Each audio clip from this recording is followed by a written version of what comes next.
Hello, my name is Dark Duck, and today I'm going to show you how to get set up to stream on Twitch using the Twitch Studio beta. So here we are on the main screen of the Twitch Studio software. I've got myself set up already. Once you get logged in, it will talk you through how to get everything set up initially. But if you want to change anything later, this is how we're going to do it. So you've got your three main scenes here. Your three main scenes. Main, be right back, and chatting. So I've gone ahead and I've already customized these. And I'll show you how I did it. So to start with, it will tell you how to set up your webcam. If you want to change your webcam at any point, just go to Edit Scene. Click on Webcam. And you can change your device. So at the moment I've got my Logitech C110, a really old piece of kit. But it served me well in streaming because it's only small. And you can apply filters to that. So it looks a little bit different. Just scroll through them. Most of them, you've got the Pro 1 and Pro 2, which are basically just a color corrector. So I'd recommend using those if yours are a little bit washed out. Or you can change to a different webcam entirely. Next, you can change the border of the webcam just by scrolling down to edit border. Just use the color wheel to change the color. Just going to keep it on red for now, because that's the old channel colors I got going on.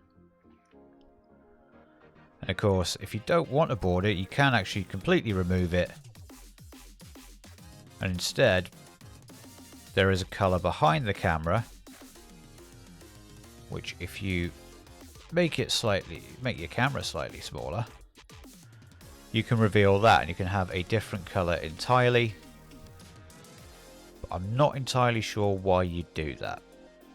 Doesn't make much sense to me. I'm not sure why they've even bothered to put in a solid color background when they can just have full screen on your camera and give that a border. Because this looks infinitely better. There we go. So I'm going to save mine like that. So that's what mine now looks like for the chatting screen. Be right back. That's really simple stuff as well. So for this one, when you edit that, what you can do is you can change your background image. I've chosen an old version of my streaming background on Twitch, and you can just change that down here by going to change. You can browse your computer for a suitable image, or you can use one of theirs. Some of the patterns are actually quite good. I quite like pattern 6, to be honest. It's quite cool. And of course, you can then change the positioning of the be right back.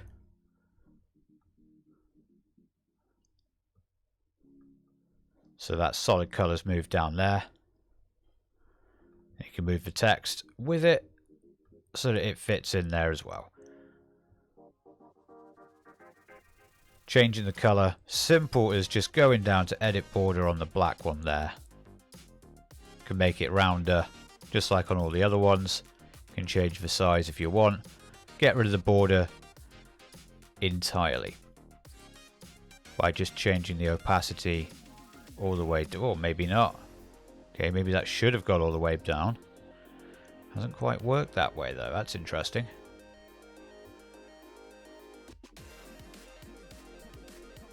Again, this is a beta. This is beta software, so hopefully some of this stuff will get fixed.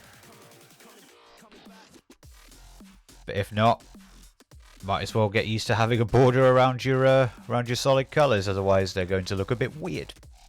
Or there you go. There's a fix. We're going to fix it right now. We're going to edit the border, and we're just going to make the border black. There we go. Beautiful. Problem solved. You don't want a border showing up at all. Just change it to the same color as the actual solid color is. There we go. So you can change the text. That's really simple. All the text boxes are just down there. You can change that to whatever you want. Be right back. Gone to lunch. you know, whatever you want. I'm just going to stick with that for now because it doesn't really matter. You can change fonts here.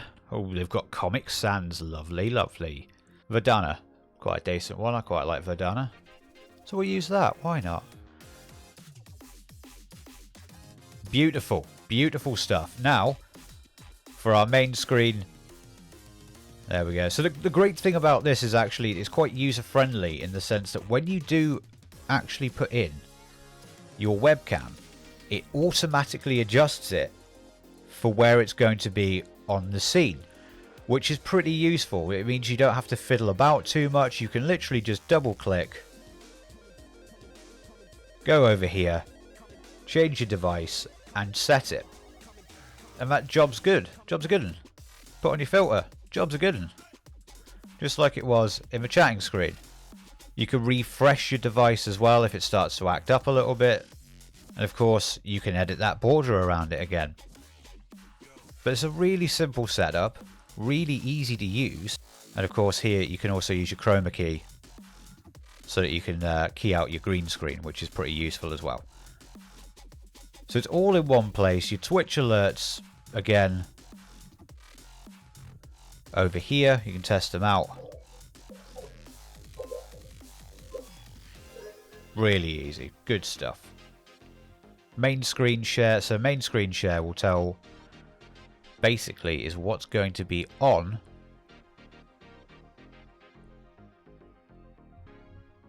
this main portion of your screen. Simple stuff. But you change that up here. So you can open up any one of the things that you've got open on your desktop. For example, I'm recording this through OBS Streamlabs so that you can actually see the software.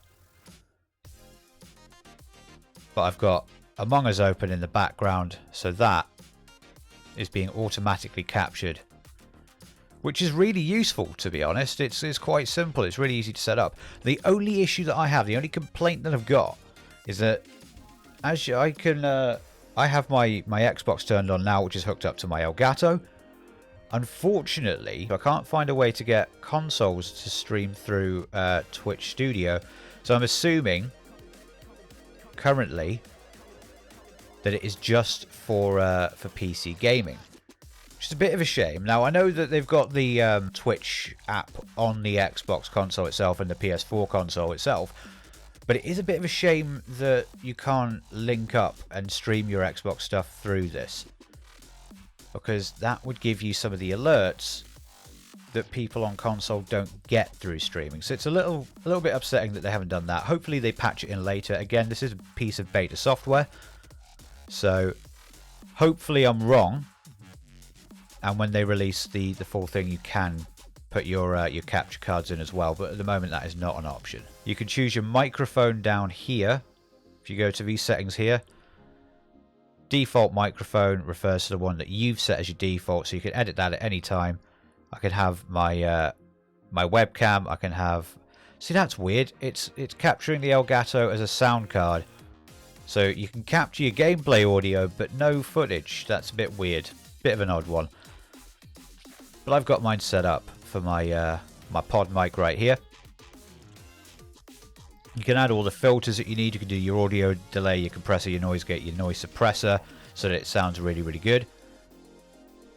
And you don't have to fiddle about with that too much. You can mute the microphone. You can mute your stream audio, so if you need to go out of the room for a minute, you can just put it on mute. Of course, one of the cool features as well is if you click on Open Dashboard, that will take you straight over to the Twitch website and open up your dashboard if you're logged in. You can do your stream settings here. I've just used the optimize, the automatic optimization, and it set that for me. I would recommend anybody does that as well. You can fine tune it a little bit later, but optimizing is a really quick way to get started.